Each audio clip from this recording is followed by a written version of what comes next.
basics of Java, right?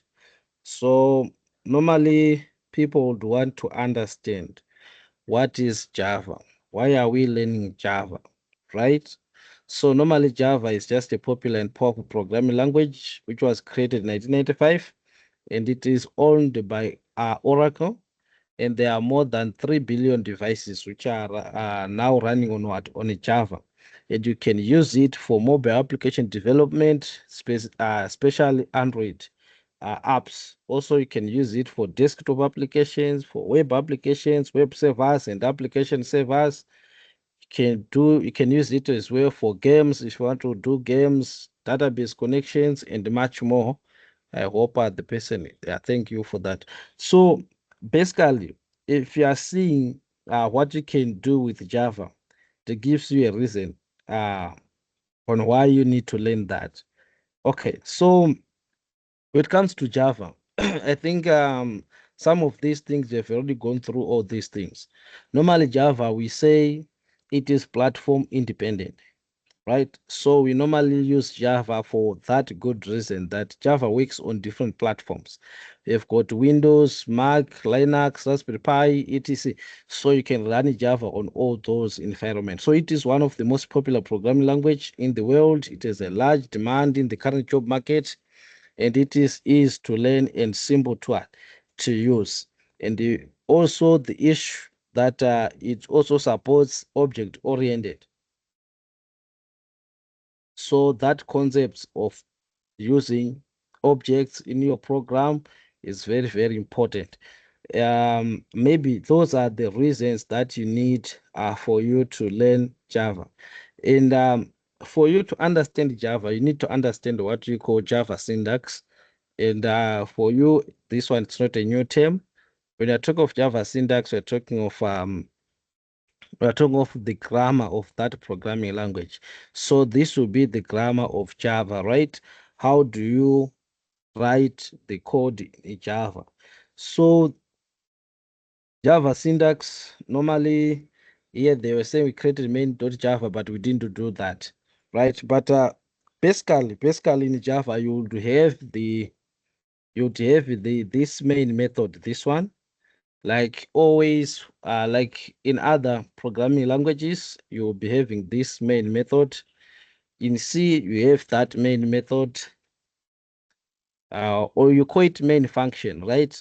So please, guys, if you hear me say method, just know that I'm referring to a function, right? In object-oriented programming languages, we refer to a function as a what? As a method, just like that. So method function can be used interchangeably, but only that in object-oriented programming, we call it a what? A method. So this is how it looks like, the main method in Java. So it will be public, static, void, main, and then you pass those arguments, and then you open, then you close, and inside you write whatever you want there, something like that. So basically, that's what you're going to see in Java. And also this class, something like this class, you're going to see a lot of classes. Why? Because in Java, almost everything is what is an object. And an object is created from a what? From what you call a class. So there's a class and there's an object, something like that. So every line of code that runs in Java must be inside a class. So you need to know that whenever you are writing a code, somehow you need to involve a class. So the class name should always start with an uppercase first letter. So that's what it is, guys. So whenever you're creating a class, being asked to create a class, always give it a capital letter. It's not going to give you an error there, like a compilation error, if you put a small letter. But that's the way you have to do it for readability. So note that Java is case sensitive, and this my class and this my class would be created as two completely different names as well. So the name of a Java file must match the class name. That's the other thing that you need to know. So if your class is called main, the file must be saved as main.java.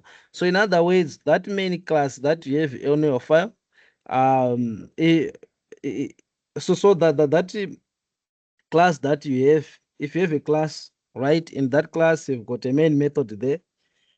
So the name of that class must be the same as the name of the file. Maybe if I open Eclipse here, so the name here that I have of this class is demo.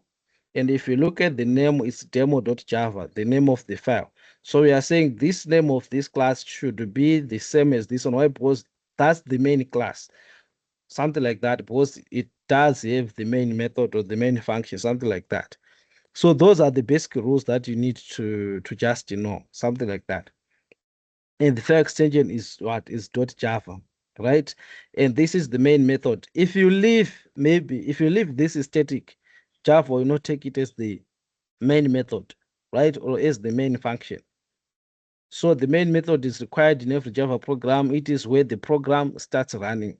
So any code placed inside the main method will be executed, something like that. Okay, so let's look at Java statements. So a computer program is a list of instructions to be executed by a computer. So in program language, these programming instructions are called what? Are called statements. So that line that you write when you're writing code is the one that we are saying that it is a statement, right? And every statement must be ended by a semicolon. So you need to terminate each and every line. It's different from maybe Python where you do not need to terminate a line. So the line or the statement must end with a what? With a semicolon. That's what you need to do. If you want to do what we call an output, you need to use this one, System.out.println, to print to a screen. I think these are these things you have been using all this. You have been doing all this. All right. So firstly, what you need to do is to maybe let me just delete this so that we could do start afresh. Let me just delete the whole thing so that we could do start afresh. So you go here. So normally when you're doing Java, guys, maybe there's something that I did mention that I thought maybe you've gone through those videos that we have. So when you want to code Java, guys, you need the IDE, which means the integrated development environment, as well as what we call the Java JDK, right? So you need that thing, the Java JDK. So that Java JDK will provide you with the platform that you need to code, right? And that you need to test your code. So that Java, that Java JDK will have the Java runtime environment. It will have what do you call it? That platform that you want to run Java there, the name just disappeared, but I'll recall it and tell you. But normally you need the Java JDK, right? So after installing the Java JDK, then you can install um, the IDE. And here I'm using Eclipse, but you can choose to go with any IDE. There's no problem with that. So normally you say file new, then you create a Java project, and that Java project, I want to name it maybe demo project. Let me see if I say demo project, and then I'll just click finish. After naming this one, then the next thing is I want to create a Java class. Like what you have said, you cannot do anything without those things. So I'm going to create a class, and this class I'm going to give it the name as demo there. Saying what? Demo already exists.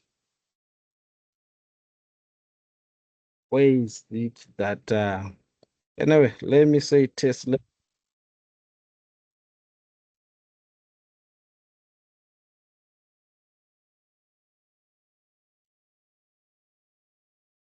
blah, blah, yeah. And then I'll click finish. What it means is that it is going to create a new folder called demo project, and then it will put the class inside that.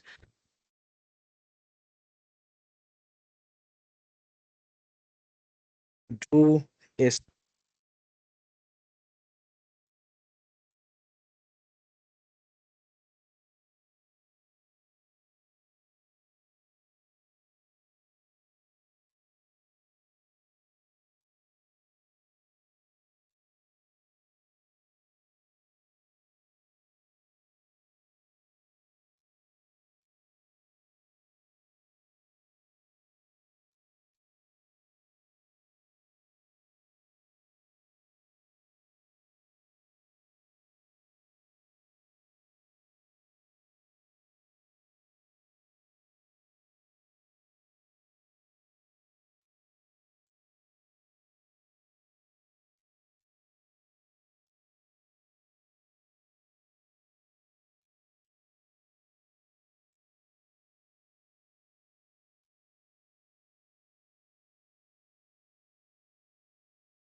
I don't know if it's only me, but you're no longer.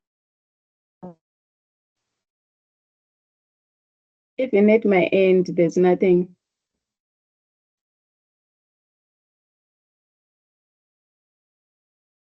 Yeah, same applies.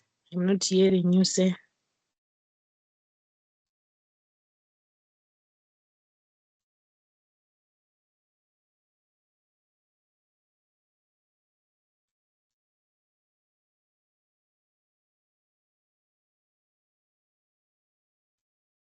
Say you are no longer audible.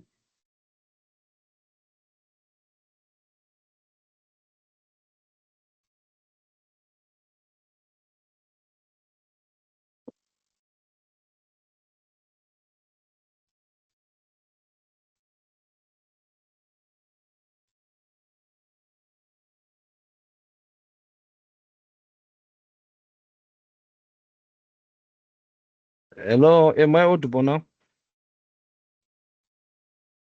Yes, you are. Okay, what about my screen? Yes, I can see it. Yes, yes, see it. Okay, This one. okay, okay. Thank you. What about Richard? Do you want to say something? Richard info.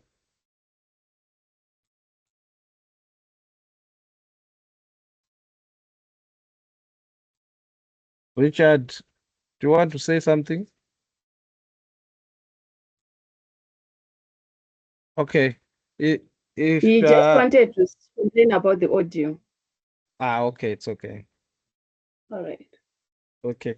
So I'm sorry for that. I hope I didn't go offline like for a long period of time.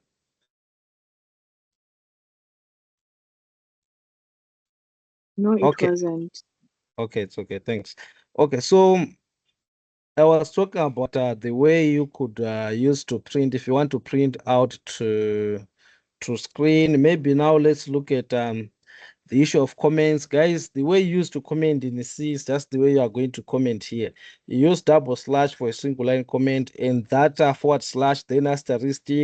You put your multi-line comments there, then asterisk, then forward slash, something like that. These are very, very basic things. Like here, if I want, I can just make this one a comment. And if you want to do a multi-line comment, just the same like what you used to do in what?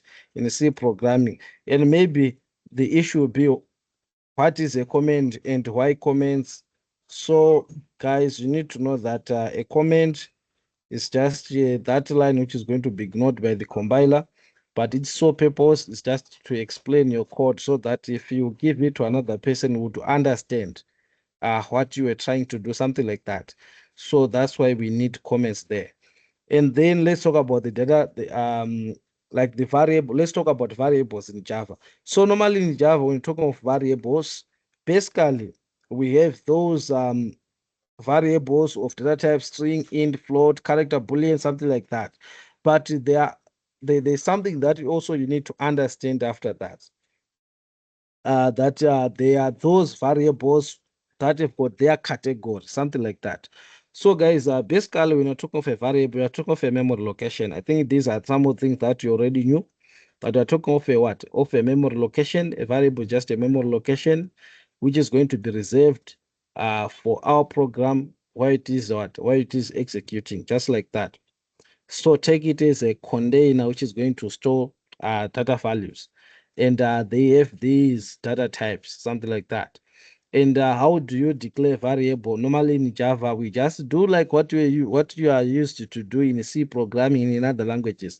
You give it a type, then you give the variable name, and then you give it a value. Sometimes you just declare it and you will not give it a value, something like that.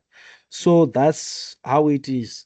And these variables now comes in different what? In different types, right? So to declare variable, you just need maybe here you can just declare int and then like int a, just like that, and then you put a what? You put a value there, something like that. So if you declared an integer variable and you've stored a 10 there, something like that. And this variable is just a local variable. Why? Because we created this variable inside this method, right? Something like that. And there are those that we call instance variables. Those are the variables which are instance specific, or those which are of the class, or those which belongs to what, to an object, something like that. And those are declared here at the top.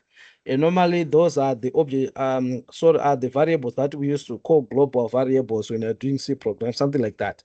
So you declare the instance variable, just like the way you declare other variables, but you'll be declaring them here at the top, something like that. So this one will be available to every object that you are going to create. So we take them as properties of a class. We call them properties of a what? Of a class. But why? Because they describe the class. Maybe if we have got a class here, let me just have a class here called car. So this class called car can have what? Can have what we call this car. This car can have what we call maybe a color, right? So we can have a color. Maybe let me just say black, something like that. So if you look at it, now this one will be a property which will be describing our class, something like that. So we could have a lot of these instance variables. So you need to know that there are those which are local variables and we have those which are instance variables. In these instance variables are those which are which describe the what, the object, or which describe the class. And there are those again which are static. Those which are static are shared among the objects, or it's just a memory which will be shared among the what, the objects. I think I will have a time where I'll be explaining that. I hope I will remember. I'll remember that. I hope I remember that, because it's a very, very important concept that you need to understand and master there. I think what's now very important is the issue of identifiers. How do we name our variables? How do we give these variables names? Something like that. So all Java variables must be identified with unique names. So these unique names are called identifiers, something like that. So identifiers can be short names like XY, and more descriptive names like age, sum, total volume, something like that. But it is recommended to use descriptive names in order to create, excuse me, to create understandable and maintainable what? And then maintainable code. And you normally use what you call the camel case here, like here, minutes per hour. If you look at it, we've got the small letter m, and then every inner word starts with a capital letter, something like that. So that's what we normally recommend in Java, just for readability. It's not that you are going to get an error if you do not do that, but we always recommend that for you to do that. So the general rules for naming variables, or the general rules for naming identifiers in Java are that names can contain letters, digits, underscores, and a dollar sign, and names must begin with a letter. So we do not want to see a variable that starts with the one there, or two, or three, or something like that. Names should start with a lowercase letter, and it cannot contain white space. You need to understand that you can even start with a capital letter and not getting a compare error. But for readability, it is recommended to start all the variables, all the methods, or the functions, to start their names with a lowercase letter, and you capitalize all the inner case letters, something like that. So the inner the inner words letters, like the first name, the first letter of the inner word, something like that. So names can also begin with a dollar sign or an underscore. Names are case sensitive, so my var and my var, this one, are different variables. And reserved words like Java keywords such as int, boolean, whatever, cannot be used as names. So you cannot use this one as name of a variable, or as a name of a what? Of a method, something like that. So like this one's an invalid, this one is invalid, something like that. This one's an invalid what? It's an invalid variable name, right? So the issue of data types, I think we've talked about this. I'm not going to spend much of our time on this. I know you have been already doing this on C program. Unless, guys, if you have any challenge, please stop me. I might think that you know this, but if you have any challenge, please stop me and say, I think I need some explanation on these types of data types, whatever. And then I'm here, I will assist you. I'm just thinking that these are some of the things that we have been talking about. Maybe the issue of casting. You can also cast a variable from maybe when you are doing your operations there. You might need to cast the variable to a specific type, right? So typecasting means converting one data type into another. For example, turning an int into a double number, something like that. A double is a data type that represents those numbers with decimals, right? That's those that you call float, whatever, something like that. It's just almost the same. So there's what we call widening casting and narrowing casting. When I say widening casting, you are starting from the smaller size, getting to the bigger size, something like that. Like start from byte, short, to a character, to an integer, to a long, to a float, to double. And the narrow casting is when you are coming from those bigger numbers to smaller, like from double to float to long to int to a character to a short to a byte, something like that. So when you are just casting, you need to know what you are doing when you are casting there. Like here, I've got this integer here, and then you have put my int, and then you are you are setting that value to a double. So when that value is passed here, because this one is a double, you are implicitly doing casting there, something like that. So this one, the value here will be converted, or this line will be converted to a what? To a double number or to a decimal number, something like that. And then there's when you do narrow casting, you are required to explicitly show that you want to cast. So here's a double number, and you want to cast it to an integer. So you put brackets here to say int inside to say that this number, you know, it's a decimal number, but I want to convert it to an integer number, and you store it in this value, something like that. So that's how you do casting there. And normally, sometimes you do casting just because you want to make sure that the value which is going to be in this variable is of this type, something like that. And maybe let's talk about operators. And these operators as well are not new. You have been doing operators, guys, from C program. You have been doing operators. You've been adding, subtracting, multiplying, find, division. Maybe the interest is on the modulus, increment, and decrement. But I know that you have covered some of these things. So these are operators that are the ones that we use to perform mathematical operations. If you want to add, if you want to subtract, something like that. If I come here, I already have a there, and I could have maybe int c, and store a value there, maybe 30 there, and here I want to print a plus c, something like that. A plus C. What am I going to get if I do that? Let me just run this. So I'm going to get a 40 there. So here I'm adding. What if I want to subtract? You just subtract those two variables. So something like that. So here I can have int, maybe result, something like this. And then I'll store whatever I want to do. Maybe I will say A minus C. So instead of printing A minus C here, then I would do print result, something like this. And then I would run this, something like that, and then I'll get the results. So you can also do the what? The division. So just like what you used to do, then I can do what? Maybe the modulus, which is the modulus operator. Anyone who knows how does this operate, the modulus operator, how does this work? Want to tell me how does a modulus operator work? How does it work? Maybe I'm assuming that you know. Kelvin, can unmute yourself and contribute. Okay, so the modulus operator give us the remainder after dividing values. Let's say we have int a equals to 10. Then int c is equal to 7.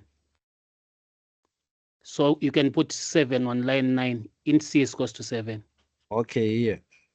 Yes. So the modulus then give us the remainder after we divide, let's say we are dividing A divided by C. We get the remainder, we get 3, that's the remainder. So the modulus just give us the remainder after division. Exactly. That's it. So basically, that's wraps up the issue of modulus operator. If you just divide two numbers and the remainder will be your result, that's how it works. And then there is the increment and decrement operator. Incrementing plus plus, you are incrementing, minus minus, you are decrementing by 1. So if I come here and say,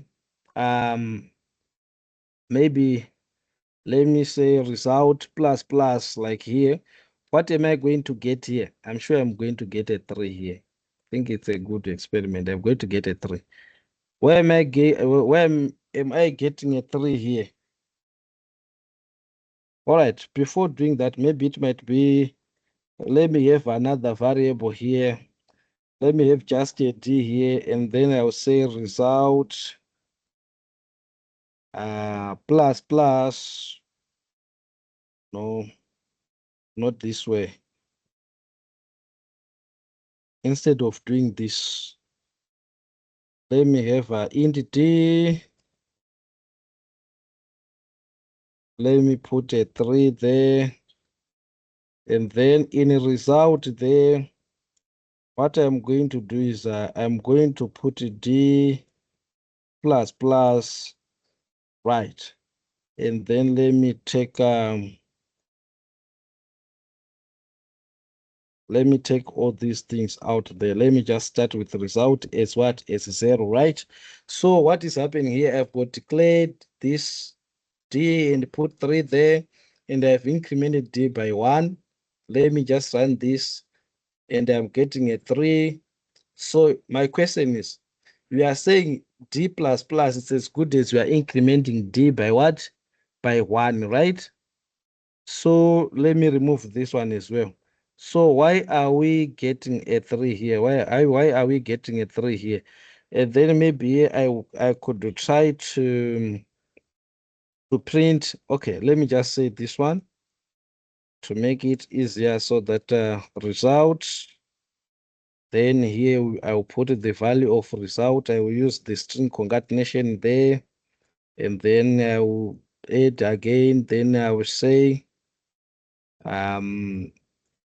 here I'll put the value of D here, and then I'll put a D there, which means if I run this, I'm going to get result is going to be 3, D is going to be 4. All right. So in other words, you are saying D plus plus, we're incrementing D by 1. But here we are seeing result is after that, we are getting result as 3, but D is 4. What is happening? Someone to explain there. What happens there? Someone to explain what is happening there. Kelvin again. It's okay, Kelvin. You can explain. Okay, so on those incrementers, is the answer depends on where we put them. If we put them after D, then it will be postfix operator, the plus plus.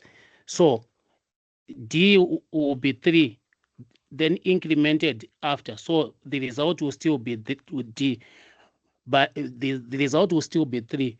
But if we had put the plus plus before D, we could have incremented first. Yes.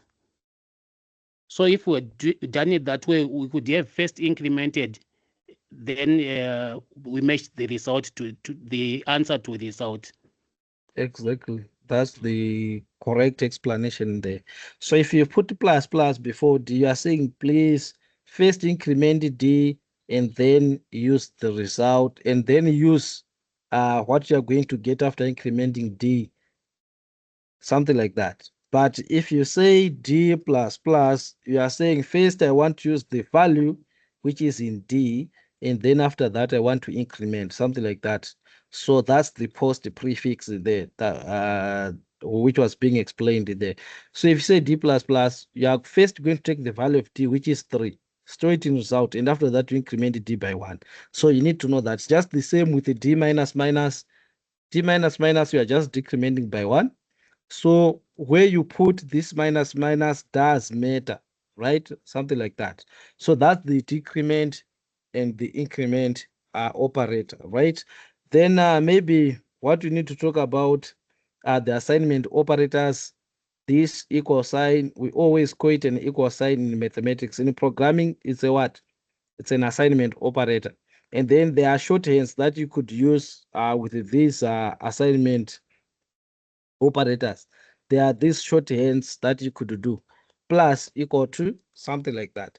So that one, maybe I could try it here on result, where I could say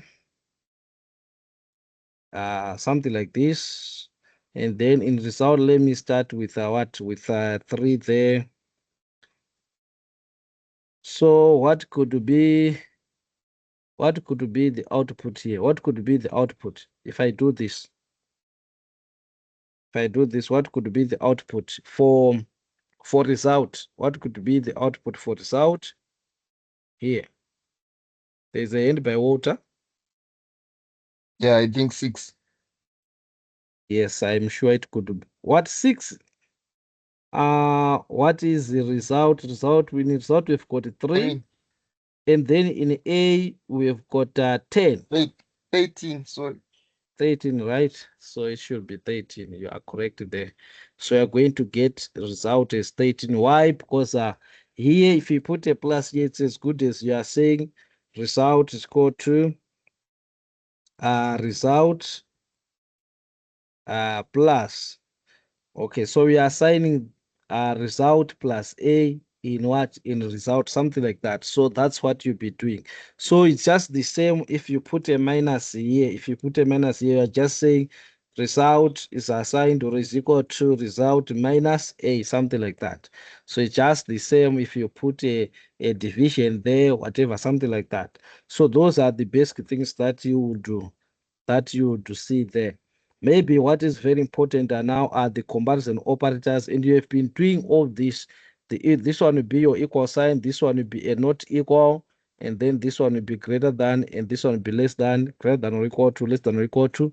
And you just need to know that this one, you use it if you want to find if the left side, whatever, is the left operator is operand, so is greater than or equal to the second operand, something like that. So these are the ones that we will be using with if statements, whatever, something like that. Whenever you have those conditions that you need to check, something like that, that's where you'll be using these comparison operators.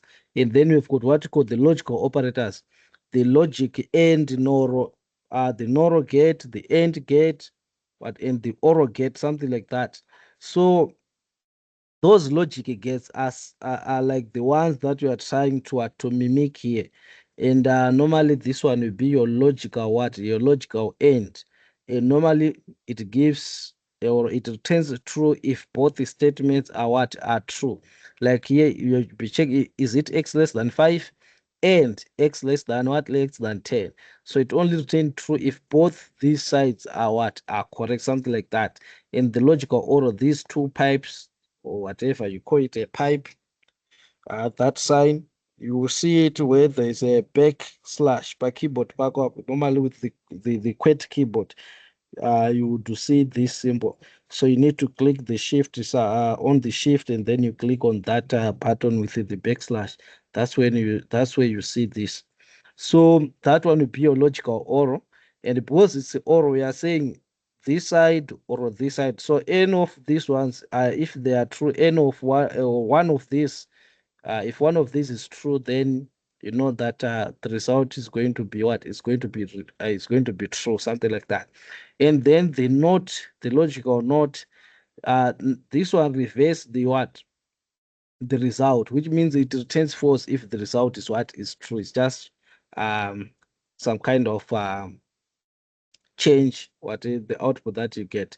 And then we've got the string. So normally in Java, guys, string is a class on its own. right? String is a class. So there are some of things that we didn't talk about. The issue of objects, how do you create objects, how do you, something like that. So normally in Java, strings are objects. So in other words, string is a class on its own in Java. So it have got its methods. So it have got a lot of methods when it comes uh to Java. So take note of that. So when you are creating a variable string, note that you are creating what we call an object in Java, right? So it's one of the things that you need to know. So there are this method to uppercase if you want to change the whole string into uppercase to lowercase.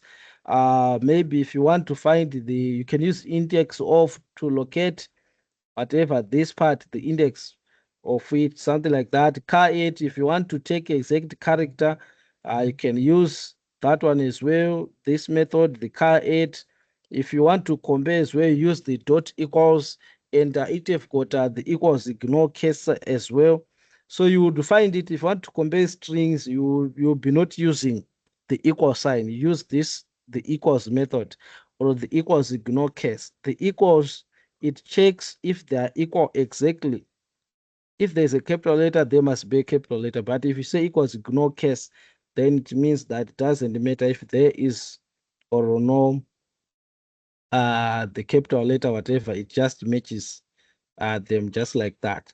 So basically, maybe what we need to look at are the if and these if else statements, and some of the methods on the strings, maybe you might use them there, whatever. So normally on the if else conditions, I think these are some of these things I'll it's just like a repetition. I know you've been doing all these things, unless if I'm wrong. I know you've been doing these things, and it's just like a refresher. So normally Java condition, let's look at the if statements. So conditions and if statements let you control the flow of your program, deciding which code runs and which code is skipped. So think of it like real life. So if it rains, take an umbrella. Otherwise, do nothing. So every if statement that needs a condition that results in true or what or false. So this means if statements work hand in hand. So the if statements work hand in hand with the Boolean value, something like that. What is it? Is that a hand? No, so no, say sorry. Okay, it's okay. Please do lower your hands there, or I can assist you here. Okay, so basically, you are going to have this if statement, and then here you put a condition, and that condition needs to be true. Then it needs to evaluate to a true or to a false value. Like here, let me take this out.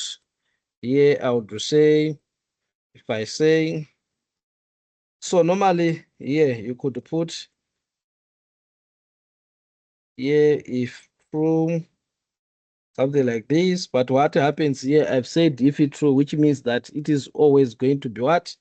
To be true. Then I'll say sys out. It's just a shortcut there. So it's a shortcut of saying System.out.println there. So I think you click Control and then the space bar after writing sys out, something like that. So here I've said that maybe let me just say hello, just like that. So because I've put it through here, it is going to say hello here. But if I say if false, then you know that this code is not going to run forever there. So normally what you put here is a condition which is going to be either true or false, something like that. So what I can do is here, maybe let me have an int a, then I'll put a 10 there, and then here I'll be, sorry, here I'll be saying if a maybe it's less than what? It's less than 15 there, then print this, which means it will print hello there, something like that. So I get this hello. Why? Because this one is what is true. This statement is what is true, something like that. So normally that's what you'll be doing there, and you can put an else statement here. An else is the one that runs if. So let me just try to. So the else part is the one that runs if the condition is what is false. If I put 20 here, we know that 20 is not less than what? It's not less than 15. So I'm going to get that this else that I'm going to print. So you put whatever code that you want to execute. If this one what? If this part actually what? Actually fails, something like that. I don't think this is something that you think it's hard. This is a very, very simple thing that you can do. You can also have what you call an else if, a chain of if else, if else, if else, if. Like what if you want to check another condition if the first one fail, something like that. So here you'll be saying maybe if A is greater than what? Maybe it's greater than 15, something like that. Then print out maybe A is greater than 15, something like that. Let me just write it in shorthand, something like that. So what it means is that it will check, is it 20 less than 15? No, so it skip that. Then it check, is it 20 greater than 15? Yes, they need to print this.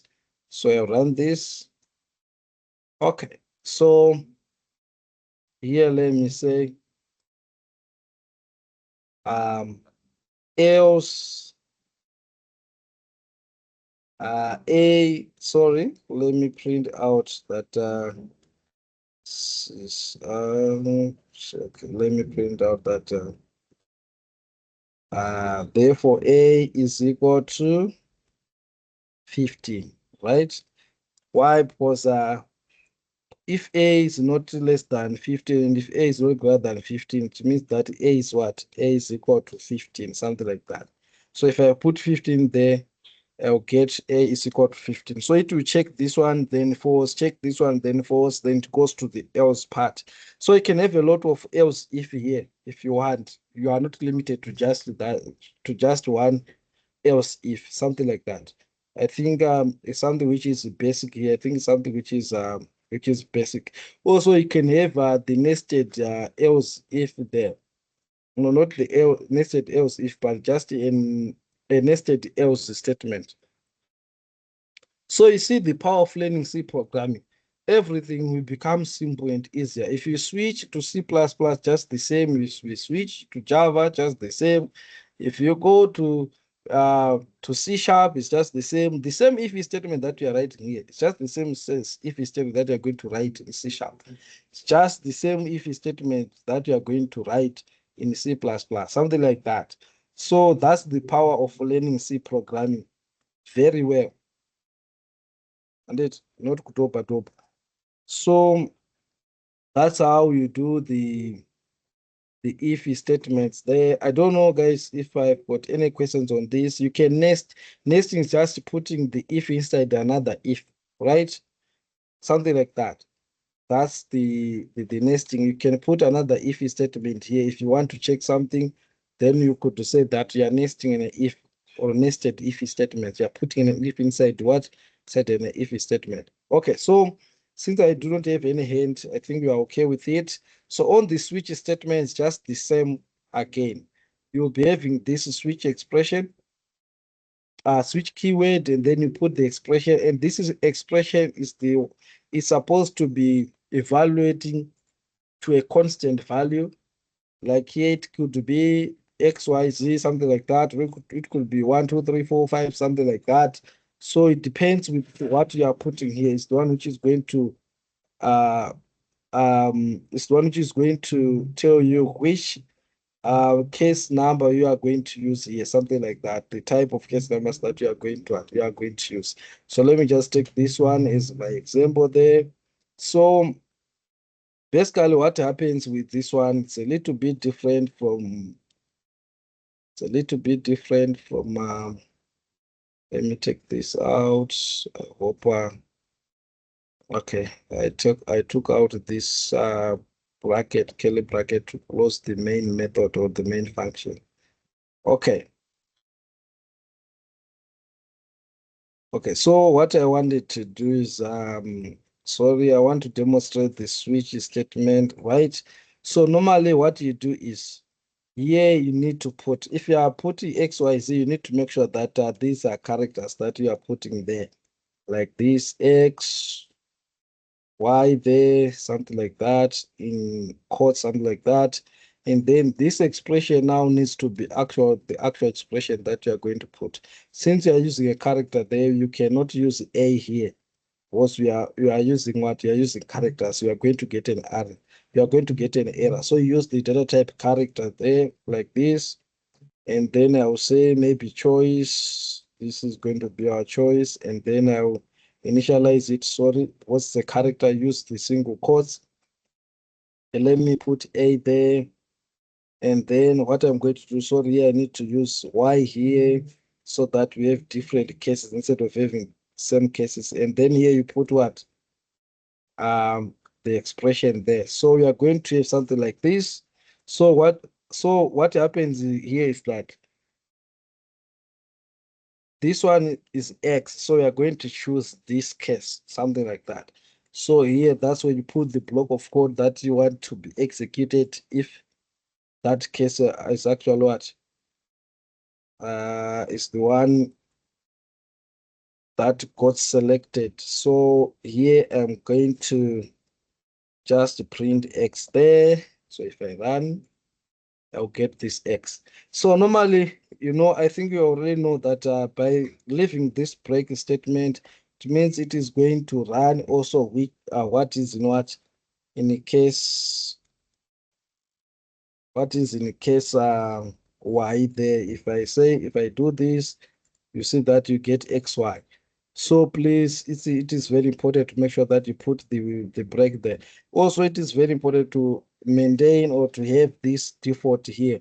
Why having default? Was having default could help you to, if someone entered an invalid selection, you could tell that this is an invalid selection, just like that. Like if someone enter a Z here or a Z, what happens there? You get invalid. Why? Because we don't have case number Z here. Just like that. So you could also use integers. You could also use what? Integers here. Like 1, 2, 3, 4, something like that. 1, 2, 3, 4, 5, 6, whatever. So here you are just putting the case number. So you just need to know how do you write this. So because here, if I run with that, with a 12 here, what I'll get is an invalid there. But if I run with a 1 there, I'll get an XY because case 1 is what? This one. So I don't know if there is any challenge with the switch statement. I think we are good with this. I think we are cool with these things. So maybe I was right to start with object oriented rather than starting with these basics. Okay, but anyway, then there is what we call a Java what? While loop, a while loop in Java.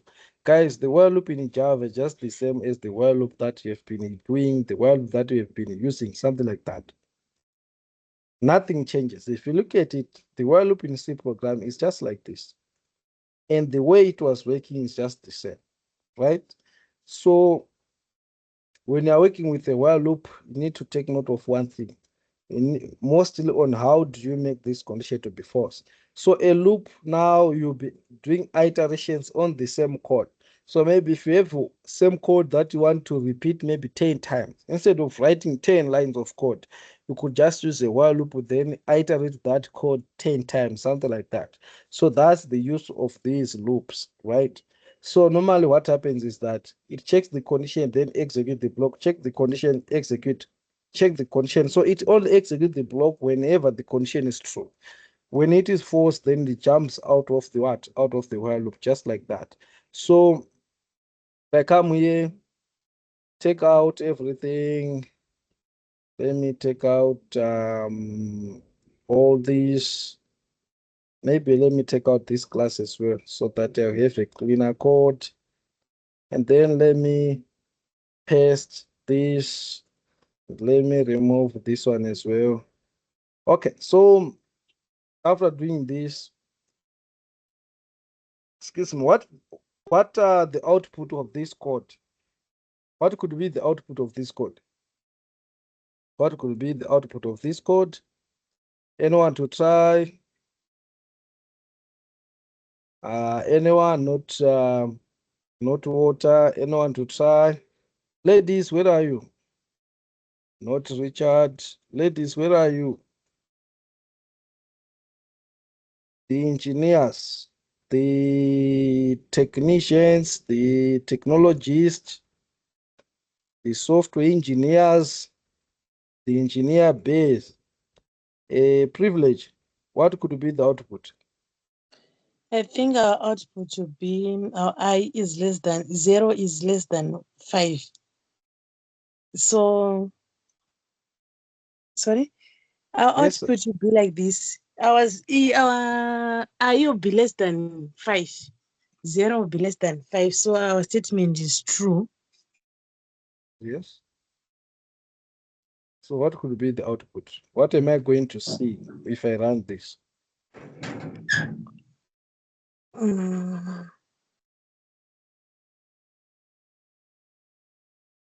What am I going to see? You were very correct, but now I want the whole output.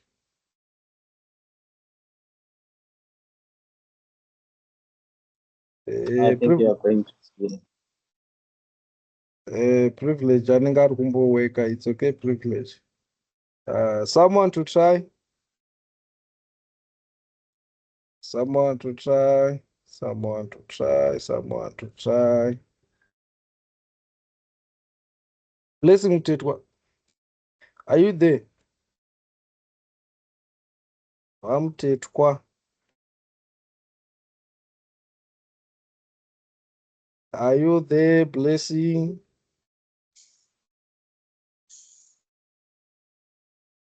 Okay, Leo, you can try. Okay, so can I see the screen?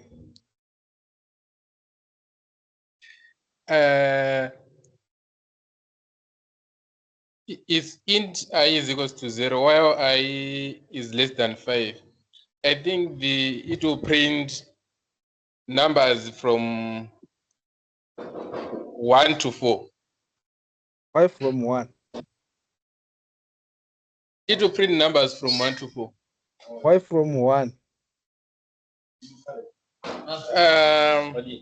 Hey, okay, from 0 to 4, because it is written there I is equals to 0, so it starts from 0 to 4. Exactly, that's it. Thank you for that. So it is going to check, is it 0 less than 5? Yes, then it print I, then increment, check, print, increment, check, print, increment, until I is equal to 4. It prints 4, then increment, then it becomes 5. 5 is it less than 5? No. So it is not going to print that 5. It jumps out of the what? Out of the loop, just like that. So that's how a while loop operates. So you can have what we call a do while loop. A do while loop, now you are saying do something while the condition is something like that. And also you need to terminate the do while loop. You need to terminate the do while loop. So you are guaranteed that it is going to execute once the whole block of code before checking the condition. That's what it is with the do while loop. So here I'm getting a what? Why am I getting a 0 here? Only a 0. Why am I getting only a 0? There is no true. You miss it, true. I miss what? True. Okay, I didn't put it. Thank you for that. Yeah, it's because I always copy and so it's do this whole code while something like that. So that's what it is. That's the do while loop. So you can go and look around on this. I think it's these are very, very basic things. So you see the beauty of understanding the C programming language. I think it makes everything simple whenever I want to go for any other language. Why? Because the very, very core concepts will be just the same. The very, very core concepts will be just the same. Yet, those are the things that you need to come up with with your program, just like that. So maybe what you need to look at is the for loop statement. If you look at it, just the same again. You've got this for, and then we've got the first statement, the second statement, and the third statement, just like that, right? So the first statement, you know, this is the first part which is going to execute. Before executing the code, the block here, and then this one will be your condition, right? And this is what we check before executing. And then after checking here, we decide to either to execute or to go out of the for loop. If you are going to execute, then we get in, we execute. After executing the code, now we go to the what? To the statement 3, which is where you do your increment or decrement, whatever what you do here to manipulate so that the condition will become false or will remain true. So after statement 3, we go back to statement 2, check, execute, do what you do with the statement 3, check, execute. So we only come here at first iteration. Before starting the first iteration, you come here, you initialize whatever you want to initialize, then you check, execute, go here, check, execute, go here, check, execute, whatever.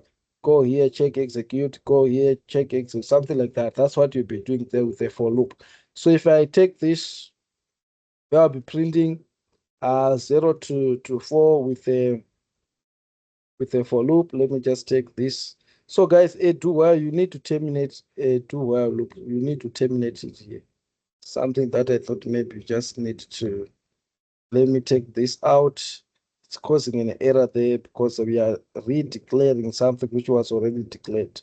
Okay, so if I run this, you see that we are going to get a 0 to 4 there.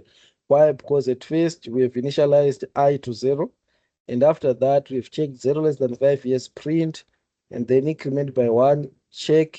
Is it 1 less than 5 years print, check, increment 2 less than 5 years print, increment 3 less than 5 years print, increment 4 less than 5 years print, increment 5 less than 5, no. Then go out of what? Of a for loop, then do whatever you want to do. So basically that's how the for loop works. And normally that's what it is in other programming languages. Okay, so I don't know if there are questions here. And then there's what we call a nested loop, a nested loops. So nested loops, just taking a loop inside another loop, just like that. I don't think it's something which is complex here. You're just taking all the way this for loop was working is just the same with this with this for loop that you are going to nest inside.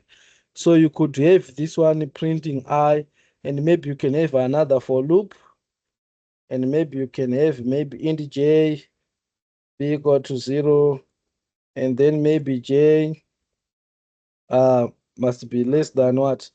Less than 4, less than 5. Let's just put 5 there, right? And then maybe j plus plus, something like that. So what I'm going to do is I'm going to put these ones, and then what I'm going to do is I'm going to sys out, and then in here I'm going to print j, something like that. Okay, I've missed the j here. So what I'm going to do here, let me just try to limit this one to just 1, something like that, so that we just do maybe one iteration. Let me just put it to there so that we just do 2 iterations for the outer for loop, and then for the inner for loop we just do, I'm trying to make it clear so that you could see what we are doing here. So we are going to print, maybe let me just add something here. Let me just add something so that we could see here outer loop, right? So this is the outer loop, and then I'll print inner loop, something like that. So here it will be put, it will put the value of I and the value of j, maybe after just something like that. So let me see what I'm going to get. So I'm going to get outer loop 0, then I'll get inner loop 0 to 4. After that, I'll get outer loop 1, then I'll get inner loop 0 to 4, something like that. So when you run or when you execute the outer loop here, so if it is true, you get in here, you print the value of I, outer loop, then you print the value of I.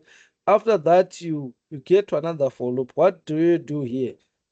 Then you get inside this for loop if this is true. And then after that, you check here. So you keep on iterating in here until you reach the end of the last iteration. Then you go inside the for loop. When you go the outer side to for loop, then you would realize that this is the end of the for loop. So you come here and increment, check yes, true, print this, then here you start again from 0 because it's not like you are now starting again to reach this for loop. So you do again, which means you are going to print inner loop from 0 to what, to 4, and then after that you come out of the inner for loop, then you are now in the outer side for loop and you realize that this is the end of the outer for loop. So you increment. After that, maybe that's when it fails there, just like that. So that's how the inner for loop or the nested loops works, just like that. So I don't know if there are any questions here. Maybe we might need to look at arrays in Java. We need to look at arrays in Java. I hope I do not have any question or contribution. I don't know if these are older hands. If so, allow me to lower your hands so that I won't mistaken them with a raised hand. Okay, so normally arrays are used to store values in a single variable instead of declaring separate variables for each value. So normally arrays in Java are just like arrays in C programming, only that in Java sometimes arrays objects, something like that. So I will be talking about an object, but we didn't really define what is an object in Java, right? So normally an object in Java, take it as an instance or an example of a class, right? So whenever you have a class, if you are being asked to define a class, take a class as a blueprint where objects are going to be created. Like what I've said, we could have a car class, right? So this car class is going to define what type of objects which are going to have, right? So you can have now the objects as maybe BMW, which is now a car model, right? But the umbrella class is car. And then we would start to have objects as maybe the types of the cars that we could have. So take a class as a blueprint. That's where we are going to create our objects from. So the class will be a blueprint where we would create our objects. And then the object is the one, the actual thing that we're going to create from a what? From a class. So Java is object oriented. Why? Because it takes that concept of objects. In real world, we have objects, we have cars, we have people, we have students, we have what. And whenever you're creating a solution or whenever you're creating a software, it will become easier. Why? Because you've got that chance to mimic the real world in your code. So if you are going to do a website that deals with the selling cars, what, blah, blah, now it will become easier for you. Why? Because you can create a car class, right? And then from there, you can create objects of that class. And then from there, you could track which one were sold, which one were bought, something like that. So it's like, it would be like you are now dealing with the real things on the ground, yet you are dealing with the what? With the objects which are within the what? Within the software, something like that, which will be making the real objects.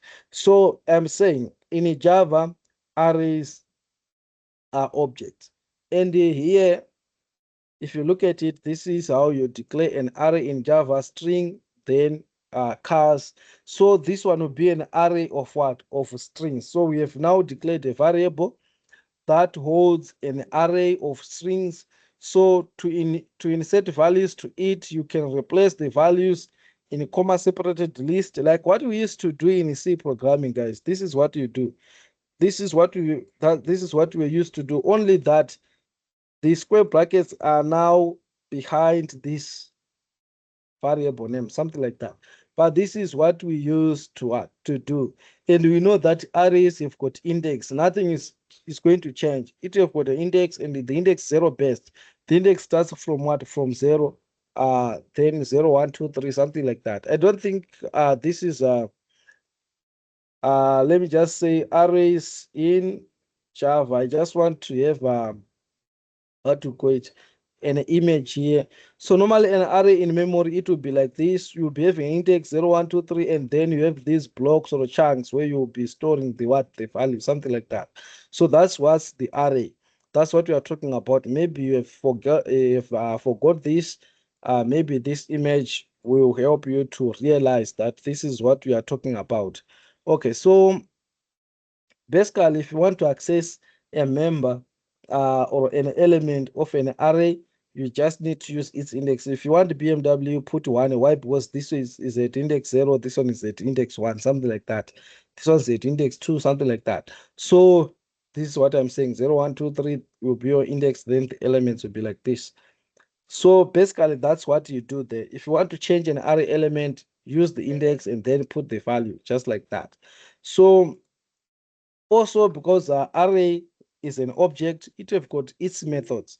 So if you create an array, you can use the length to get the length of that array. Let me just copy this, come with this here. Let me take out these for loops. If I put this here and run this, I will get the length, and the length is 4. Why? Because here I've got 1, 2, 3, 4. So the length of an array is as good as the size of an array. It's very, very important. You need this one when you want to loop through the whole array. What if you do not know the size of the array? Could use the cars dot length or the dot length method to get the size of an array or the length of an array. So if you say dot, you could see all the methods that comes with what? With an array, something like that. You could see the method that comes with what? With an array. The one that we're working with is what? Is this the length method? Because this one is an array of type is string. That's why you're seeing the equals method, blah, blah, blah, blah. So it's kind of mixed there. And then there's what you call the new keyword, guys. This one, sometimes we might be asked, we use the new keyword to create an object, because strings and arrays are what are objects. So you need to use the new keyword to create an object in Java, and that's how you place it. The name of the class string, and then the name of the object, which is cars, and then a new keyword, and then you put a string there. And normally, if you want to give the size to that array, and then you need to put it here this side, something like that. So you can also create an array by specifying its size with what? With the new keyword. So if you want to specify its size, use this new keyword, something like that. So that's how you create arrays. You can have more dimensional arrays like what you used to do in C programming. They're just the same. There's no problem there. If you want to loop through it, you can use the for loop and make use of the length, because sometimes you might not know the length of the array, because maybe your logic doesn't allow you to know. So you can use this dot length and then you loop through the whole thing, something like that. So that's the basic way of doing it. If I take this, you would see that it is going to print every value in here. If I take this here and run this, what am I going to get? You see, I'll get 4 for BMW, blah, blah, blah. The 4 is just because I have this one that I didn't take out, this one. So I'll get every element within this array. So I think these are just basic things that you used to do. Only that maybe you just need that symbol flavor. What else do we have here? I think there's nothing that we need to learn there. Maybe the issue of more dimensional arrays, like what I said, they're just the same as those from C programming. More dimensional arrays, now like your sheet. If you open your Excel sheet, if you look at that Excel sheet, you've got rows and columns, something like that. So that's now the multi-dimensional array. Like here, you'll be having rows by column, something like that. So if you want to store data of such a kind, you can use this what? You can use these arrays, just like that. So what happens is that the first one will be for rows, the second one will be for column. So if you put the size here, you need to know that the one will be determining rows, the other one will be determining what? Column, something like that. So this first year, like what you do in Excel, you have a cell C1, you have a cell maybe B1, B2, where B will be for column and 2 will be for row.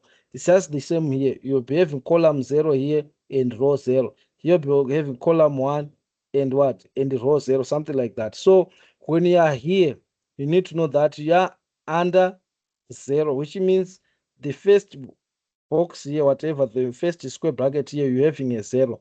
And then here on the second one, you're having 2, something like that. Not a declaration, but like when you want to access those things or to change those things, something like that. So that's what we are talking about there when it comes to these things. Let me just try to take out maybe all these things and see if there's something that we can learn from this. Okay, so here I'm getting,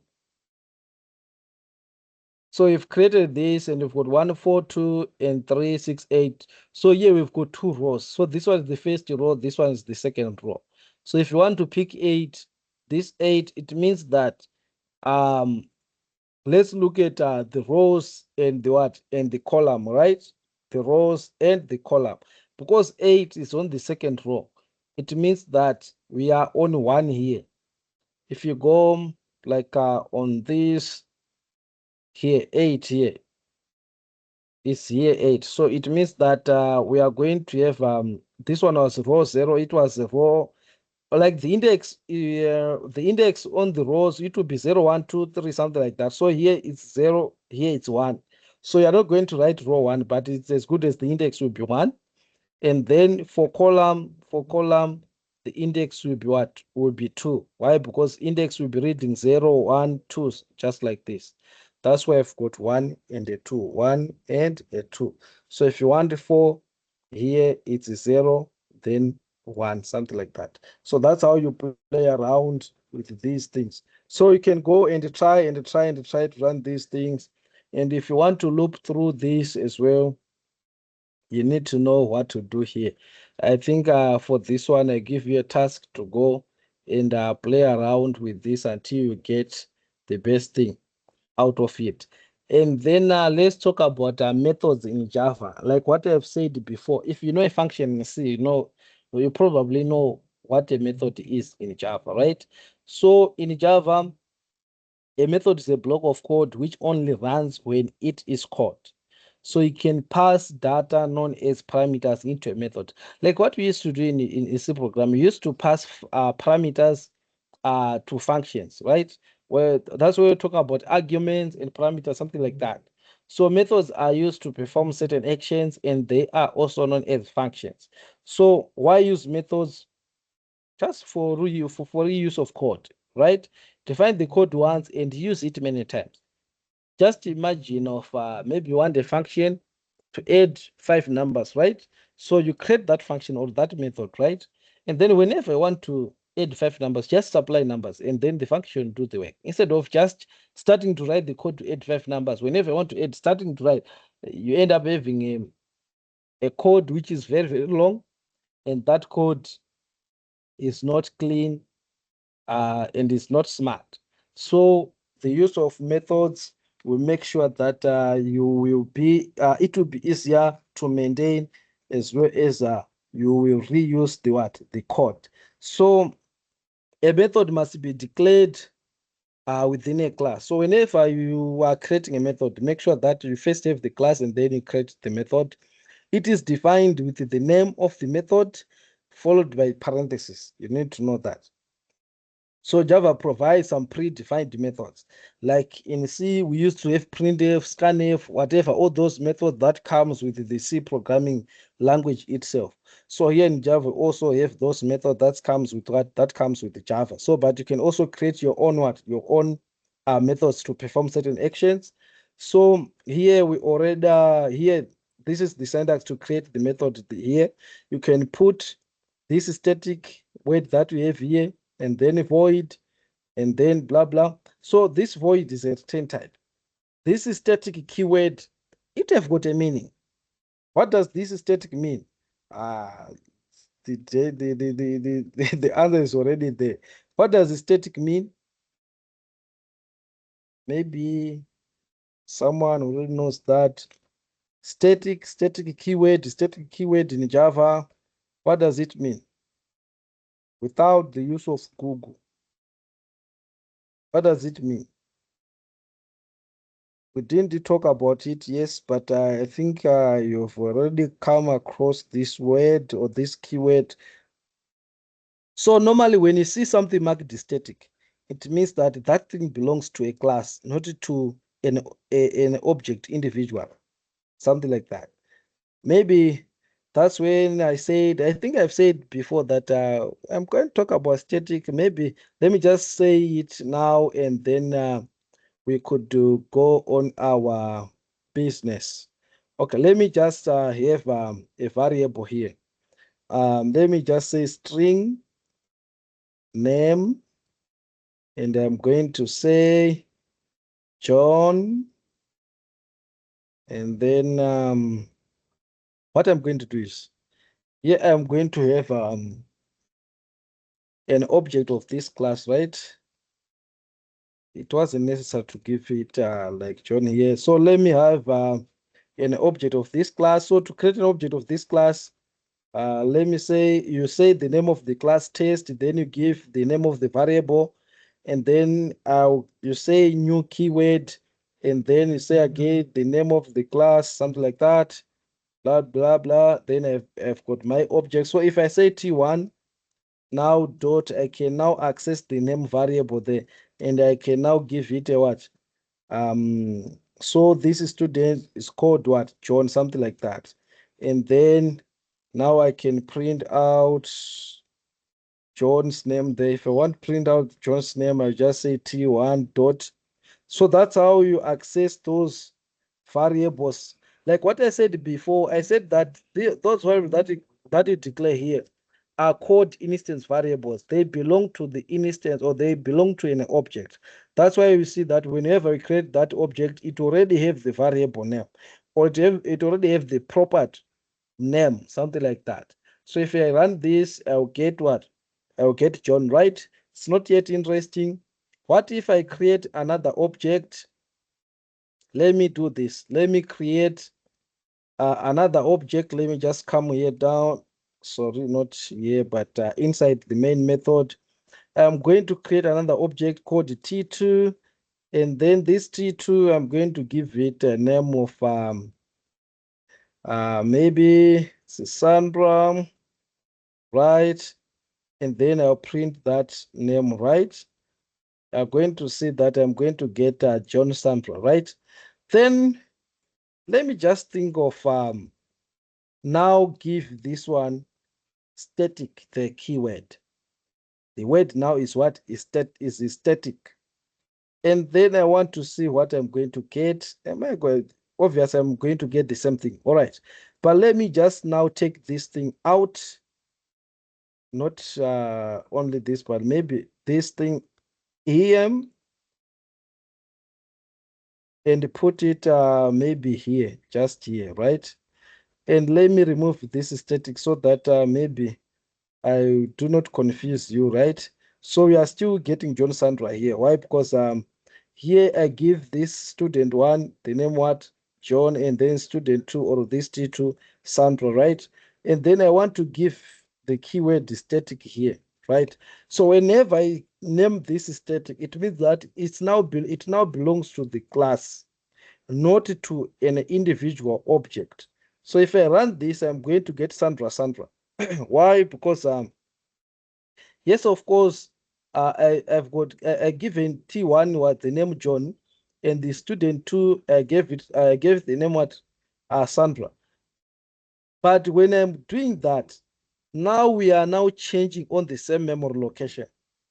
Why? Because they are now sharing the same variable. This variable now, this one variable now belongs to the class. So every object or every child of that class, every object of that class now shares the same name or the same memory location. They are no longer being kept differently, like T1 having its own specific name, T2 having its copy of name, but now they are sharing the same memory, something like that. So whenever you see the keyword is static, now I think you know what it means, right?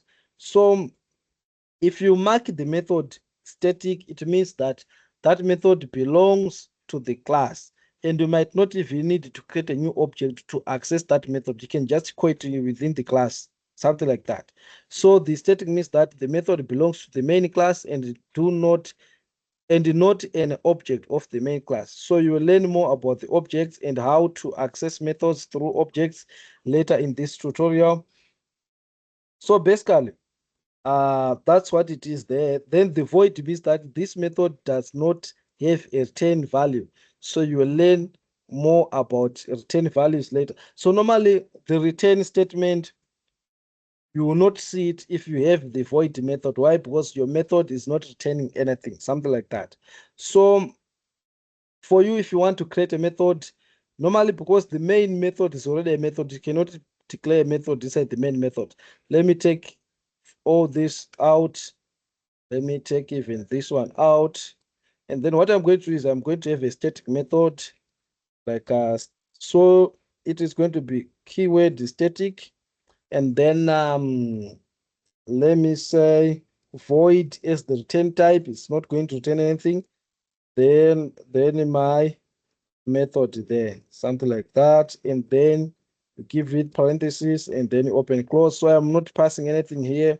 Then I'm going to say I'm going to print that my method, something like that, something like that.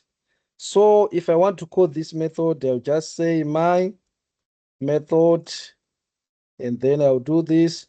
Because I used the static keyword, I can call this method without the need of creating or declaring without the need of declaring an object. So I could run this like this.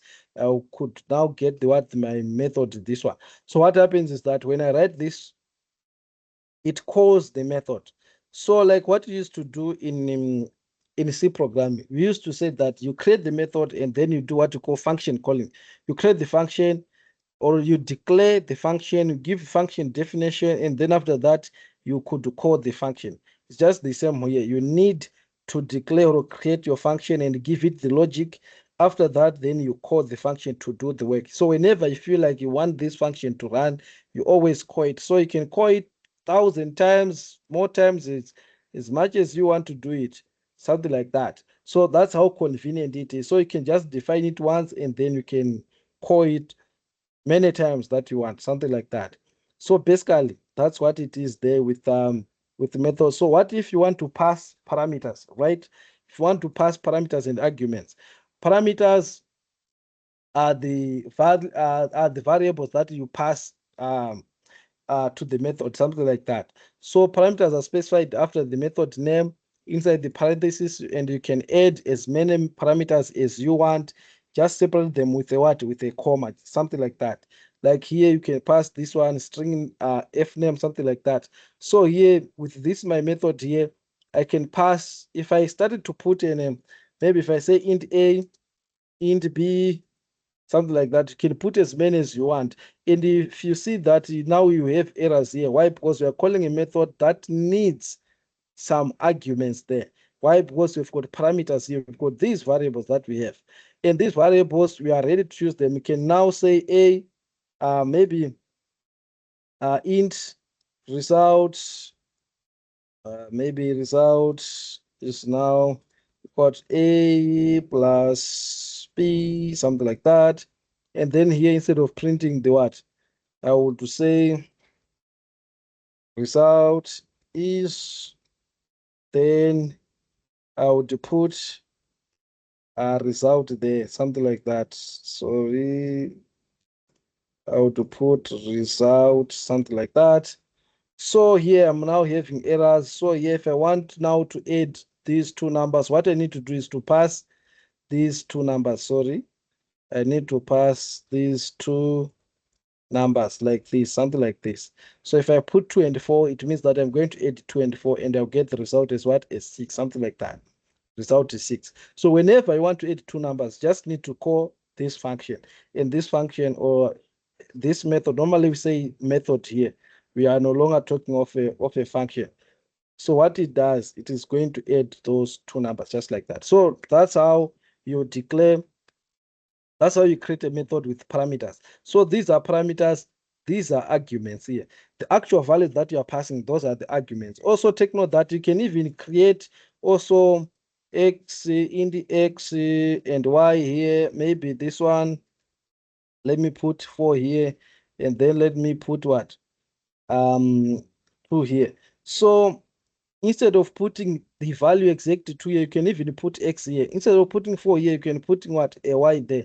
And if I do this, you see that you are going to get the same what? The same output, just like that.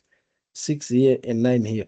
So you could also pass the variable here as your arguments here when you are calling the method, something like that. So take note that because we mark it static, that's why we are calling it without the need to create an object. Otherwise, you are supposed to create an object to call it, like here. You need to make sure that you create an object.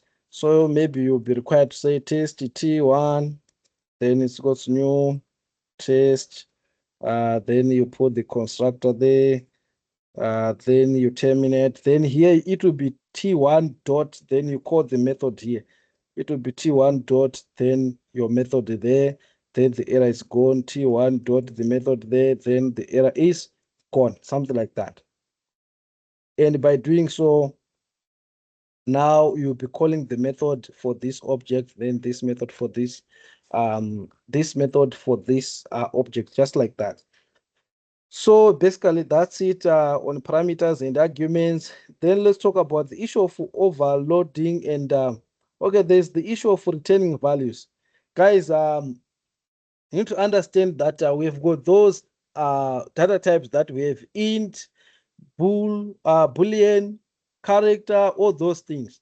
You need to know that a method can also return all those things. It depends with what you are doing there, right? Like here, we wanted to add two numbers. Maybe sometimes instead of saying void, I can say int. By doing so, this method now is forced to return an integer, right? So now you need to return something.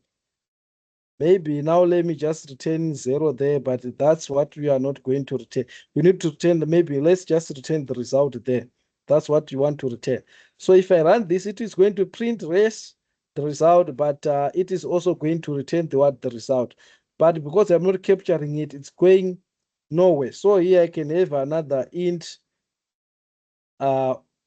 maybe result, because we do not have result here, maybe in the result, then being equal to this one. Let me take this one out. So what I'm going to do is I'm going to say sys out.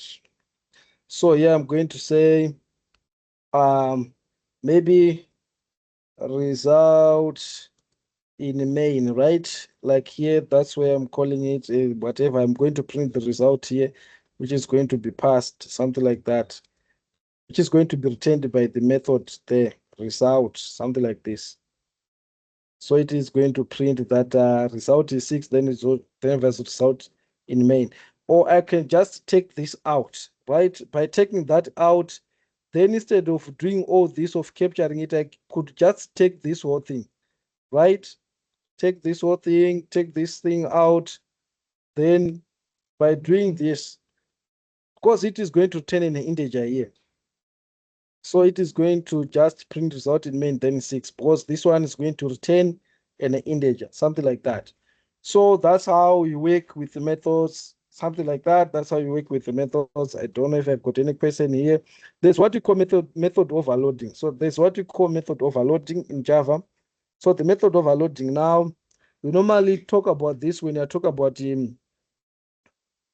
not encapsulation, but what do we call it? When you talk about object-oriented programming, there's one concept that is the method overloading. What is it? What is it? What is it? Walter. Yeah, I I've got- think polymorphism.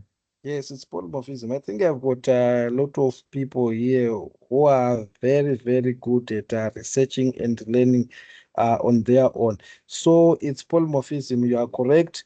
That's where we talk about method overriding and method overloading. Runtime, polymorphism, what, blah, blah, blah, blah, something like that. So basically, these are the basics of method overloading, where you can have one method but written in a in different ways, something like that. So it's one method but doing different tasks, something like that. Take it like that.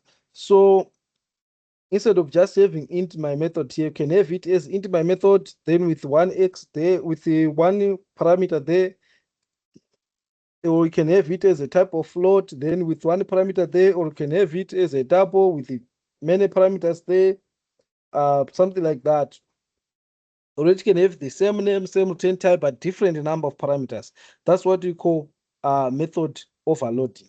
Just like that. That's what we call method overloading. It's one method capable of doing different tasks. So instead of having this one method into my method here, I can copy it, duplicate it, have the same method, but now maybe having 3 numbers there. Then I'll have indice. When I do this, the error is gone. Now I have what? Then I have 3 methods. So when I want to call this method, what differentiate these methods is that for it to pick this method, it needs to have 3 parameters, right? And it needs to match the order there. You need to know that. So here I could put maybe, if I put maybe C here, which means I need to add C here for it to run, then I'll put maybe 40 here. So if I do so, what it means, it is going to run this method instead of run this method. Why? Because this method only have 2 parameters here. So that's what it is with method overloading. So sometimes if I put here, instead of putting an int here, if I put a character here, you will find out that you are going to get an error. If I say character B here, I'm going to get an error here that the method that you are trying to call doesn't exist. Why? Because I want a method that is which is taking an integer and an integer and an integer. But here I've got only this my method which I've got taking an integer and an integer, only 2, and this one which is taking 3, but yet is taking a character. So you need to take note of that, right? So if I pass a character here, if I declare character maybe C here, and okay, I already have a C there, character D there, and maybe put 4 there and then terminate there. So what happens is here I need to replace this integer here Y with what? With a character D, and then boom, everything is now correct. But and then everything is now correct. But take note that when you take this one as a character, you know that this one will be no longer added as a what? As a 4 there, something like that. There will be a value for that character, something like that. So guys, that's how you do the method overloading there. Maybe for the method scope, so not method, but the issue of scope. I think I've been talking about this before. I've been talking about this. So in Java, variables are only accessible inside the region where they are created. So we have got a local scope and that global scope that we've been talking about. So variables are declared, the method scope, these are variables declared directly inside a method and are available anywhere in the method following the line of code in which they are declared. Normally, those we call them local variables. I think I said it before. They're only available to that method that that you declared it in. That's why you see that here I can have a C and here I can also declare a C. Why? Because here I'm in main method and here I'm in my method. So you can declare this variable here and declare this variable here without an error. Why? Because this variable it's only available in this method, and this one is only available in what? In this method. That's the local scope. And then there's a block scope. Yes, you can have just blocks in Java, these blocks where you can have a code inside the what? Inside a block. And like this. And that a variable declares that a block of code are only accessible by the code between the curly brace or between or within that block. And then there's the loop scope, just like that. Guys, loop momo, whatever. That variable will be available in that loop scope, and just after the loop, then nothing else, something like that. So the class scope, which is the global one, the instance is specific. So variables declared inside the class, but outside the any method has have a class scope, also called fields, and these variables can be accessed by all methods in the class. You need to know that. So basically that's the Java scope. So maybe for today that's all. Maybe next we would start with recursions, and then we could talk about the Java classes, and that's where we'll be talking about basically the object oriented in Java. But those are the key basics that makes up Java programming language. And these basics are just like those basics that we used to do.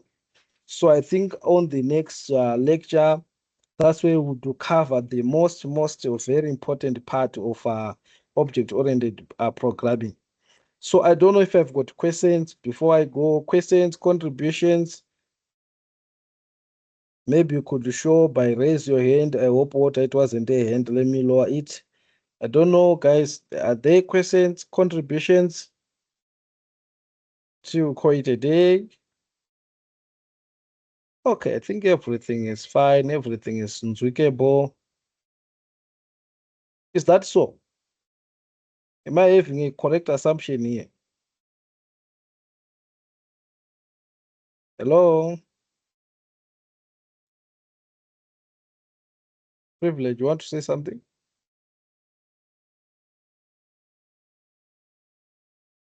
Yes, you can unmute yourself. You are muted. Let me... Okay, say thank you so Okay. much. Yeah, changodiwa ipractice kuti zvinyatsopinda nekunzwisisa maerrors anenge achiitika. Okay. Yes, Yeah. code more, make more errors, then debug your code, and then feel that happiness. Okay, say thank you so much. Others? Okay. If there are no comments, there are no contributions, I think you can call it a day. Privilege, is that a hand or you want to lower your hand? I want to lower it. Okay, it's okay. Thank you so much, sir. You are welcome, Monica. Thank you Thank for you, the sir. work that you have been doing. So, guys, I think we can call it a day if there are no contributions.